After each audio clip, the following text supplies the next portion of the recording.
Alarm and confusion have gripped Washington. The U.S. has new intelligence of a, quote, serious national security threat. Nukes in space, really? New intelligence suggests that Russia may be developing nuclear weapons to be used in space.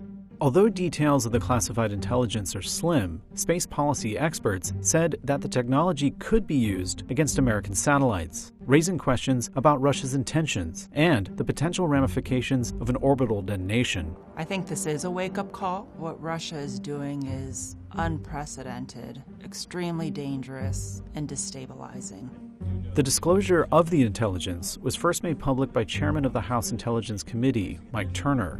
On February 14th, Turner issued a cryptic statement about an unspecified, serious national security threat and called on the Biden administration to declassify the information. The White House wouldn't say if the new Russian system had a nuclear component, but it did confirm that Russia is pursuing what it called an anti-satellite capability. This is not an active capability that's been deployed. And though Russia's pursuit of this particular capability is troubling, there is no immediate threat to anyone's safety.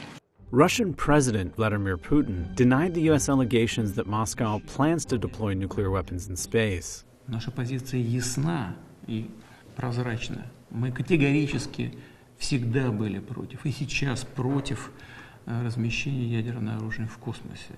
Russian development of nuclear weapons for use in space would violate the 1967 Outer Space Treaty. There is a clause in the Outer Space Treaty that prohibits the placement of nuclear weapons or other weapons of mass destruction into orbit. Prior to signing the Outer Space Treaty, both the U.S. and the Soviet Union conducted high-altitude nuclear tests in space. On Johnston Island, missile preparation for the July launch of the Starfish Prime shot. Perhaps the best known of these tests was Starfish Prime, the highest altitude nuclear test in history. The missile lifted off and began its long programmed trajectory. To learn what effect a nuclear detonation in space would have on satellites, in 1962, the U.S. launched a 1.4 megaton nuke from Johnston Island, an atoll in the South Pacific. The missile traveled 250 miles above the Earth's surface, which is about as high as where the International Space Station orbits today. Then it detonated. It created two phenomena. One is the energy from the nuclear detonation as it transmitted down through the Earth's atmosphere. It converted to an electromagnetic pulse.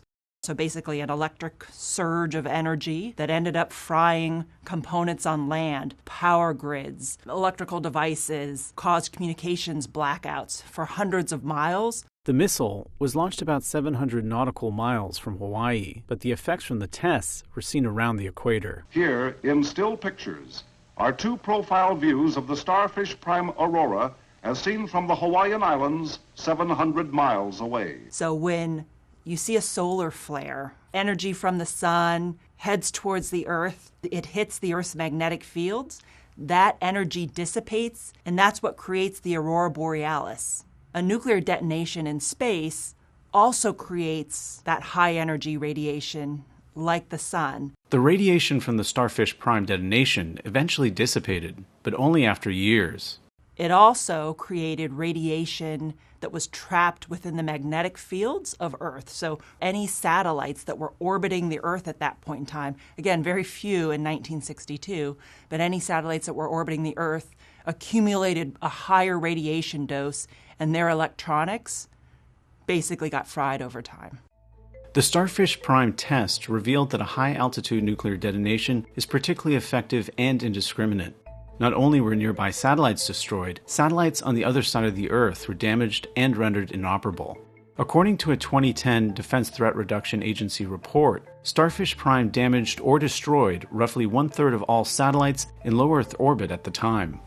In recent years, the space domain has emerged as another battlefield. One of the first shots that Russia took as it was invading Ukraine, it was a space shot. Russia launched a cyber attack against a satellite network to prevent Ukrainian forces from being able to communicate with each other. According to Bingen, there is no satellite in orbit today that is out of reach of Russian missiles. So if I think about a direct ascent anti-satellite missile, so a missile designed to target a satellite, that's largely, I'll say, a one versus one weapon system. It's one missile targeting one satellite. A nuclear detonation in space I see as a one versus many weapon. If your aim is to target and take out as many satellites as you can, you might seek this nuclear option to create a large detonation that fries any satellites within range and then creates a high radiation environment that degrades even more satellites over time. Bingen says it would be very difficult to defend American satellites against a nuclear explosion in space. There are some satellites that the U.S. government builds that have been designed to withstand nuclear attacks. Those are our nuclear command and control systems and our missile warning systems. But those are large, exquisite, expensive systems. When you think about all of the satellites on orbit today, over 90% of them are commercial. Those commercial companies are unlikely to invest in radiation hardening their satellites. To address the growing threats from space, in 2019, the U.S. created a new service branch, the Space Force. Now, those who wish to harm the United States, to seek to challenge us in the ultimate high ground of space, it's going to be a whole different ballgame. By contrast, the Russian space program has atrophied. Sanctions from their invasion of Ukraine are biting into their space program. They plan to withdraw from the International Space Station program, so they have a lot less to lose. At the same time, they know how dependent the United States is on space for our military, for our intelligence collection, and even the economic benefit that we gain from our satellites orbiting the Earth.